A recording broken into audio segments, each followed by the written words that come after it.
अगली सुबह किशोर इस बात की सच्चाई का पता लगाने निकला कि क्या वाकई वन विभाग के अधिकारी और कर्मचारी सुंदरवन के दक्षिणी छोर पर जाने से कतरा रहे थे। क्या वाकई वहां कोई अनहोनी घटना घट रही थी? इन सभी सवालों के जवाब उसे खोजने थे। इन सवालों के जवाब पाने के लिए किशोर अपने भाई आदित्य को साथ लेकर सुंदरवन के सफर पर निकल पड़ा। यह सफर उन्हें 2 भागों में पूरा करना था। पहले भाग में तो उन्हें किसी को भनक लगने से पहले सुंदरवन के प्रवेश द्वार पियाली से सुंदरवन में प्रवेश करना था और दूसरे भाग में उन्हें घोडामरा द्वीप पर जाकर सुंदरवन के दक्षिणी सिरे में जाकर यह सच्चाई ज्ञात करनी थी, आए दिन कैसे बंगाली लोग उस द्वीप पर जान गंवा रहे थे। आखिर क्या थी सच्चाई? क्या सच में वहाँ ऐसा कुछ था जो आम लोगों की पहुँच से बहुत दूर था? किशोर और आदित्य यही सोचकर वहाँ से निकल पड़े। वो वहाँ से निकल तो गए, परंतु उन्हें अपने साथ एक स्थानीय गाइड को ले जाना भी आवश्यक था जो सुंदरवन के चप्पे चप्पे को जानता हो। किशोर मन ही मन कुछ सोच रहा था, तभी आदित्य को लगा जैसे वो इसका उत्तर जानता हो। तभी आदित्य ने किशोर की तरफ गर्दन घुमाकर कहा, भाई क्या तुम्हारा दोस्त जेम्स हमारे साथ चलने को राजी होगा?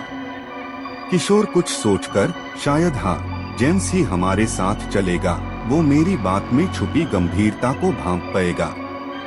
अगर सच्चाई सामने आती है तो सुंदरवन के भीतर बसे 102 द्वीपों में से 52 द्वीपों पर रहने वाले लोगों का डर भी कम हो जाएगा। किशोर ने मोबाइल पर जेम्स टाइप किया और अगले ही पल उसका नाम कॉन्टेक्ट लिस्ट में सबसे ऊपर मौजूद था। उसने अंगुली की सहायता से उसे दबाकर फोन को कान से सटाकर गाड़ी चलने लगा।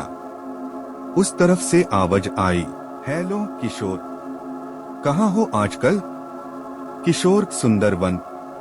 उसके दोस्त की आवाज में कंपकपी शुरू होने लगी। तुम यहाँ कब, कैसे, क्यों जैसे प्रश्नों की झड़ी लग गई। किशोर, तुम अभी कहाँ हो? मुझे तुमसे मिलना है। मैं डॉट हूँ। पियाली। कुछ देर के लिए सामने से आ रही आवाज थम सी गई। कुछ देर बाद, क्या तुम यहाँ आ रहे हो? किशोर, हाँ मैं आ रहा हूँ। किशोर शीघ्र ही पीली की तरफ गाड़ी को तेज गति से चलने लगा। जैसे ही वो कुछ आगे बढ़े, उन्होंने गाड़ियों की लाइनें देखी। आगे भयंकर जाम लगा था। किसी से पूछने पर पता चला, आगे एक बड़ा पुराना सुदंगरी पेड़ अपनी जगह से गिर चुका है।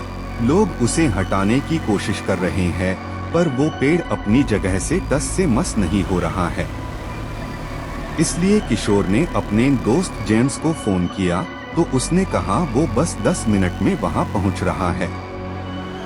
कुछ देर बाद जेम्स पैदल पेड़ के दूसरी ओर से किशोर की गाड़ी तक पहुंच गया। जेम्स ने किशोर को गाड़ी वहीं रोड के एक ओर पार्क करने को कहा और आगे चलने को कहा।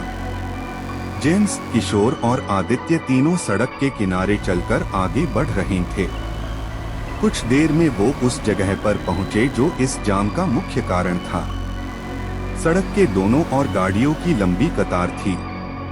सभी लोगों की नजर आगे की तरफ बड़े से सुंदरी के पेड़ पर थी, जिसका तना सड़क पर फैला हुआ था और उसकी पत्तियां सड़क के दूसरी तरफ था।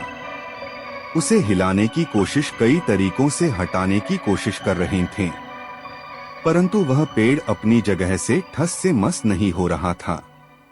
आस पास के गांव के लोग बड़े बड़े रस्सों की सहायता से सुंदरी पेड़ को हटाने की कोशिश कर रहे थे।